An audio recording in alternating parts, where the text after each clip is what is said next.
सर्व कांदा उत्पादक शेतकरी मित्रांसाठी आजची सर्वात मोठी बातमी। शेतकरी मित्रांनो, आजचे कांदा बाजारभाव जाहीर झाले असून कोणत्या बाजार समितीमध्ये कांद्याला सर्वात जास्त भाव भेटत आहे हे आपण या व्हिडिओमध्ये पाहणार आहोत।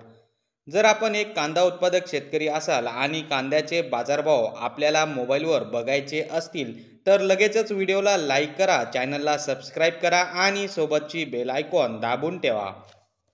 चला तर मग व्हिडिओला सुरुवात करूया। सर्वात प्रथम बाजार समितीचे नाव आहे खेड चाकण। आवक 225 क्विंटलची। कमीत कमी दर 2000 रुपये, जास्तीत जास्त दर 3000 रुपये, सर्वसाधारण दर 2500 रुपये। तर शेतकरी मित्रांनो, हे होते आजचे लाईव्ह कांदा बाजारभाव। व्हिडिओ आवडल्यास व्हिडिओला लाईक करा आणि या माहितीला जास्तीत जास्त शेतकरी बांधवांबरोबर शेअर करा। आपल्या जिल्ह्याचे नाव व्हिडिओमध्ये कमेंट करा, आपल्या जिल्ह्याचाही समावेश पुढच्या व्हिडिओमध्ये केला जाईल। भेटूया पुढच्या व्हिडिओमध्ये। जय जवान जय किसान।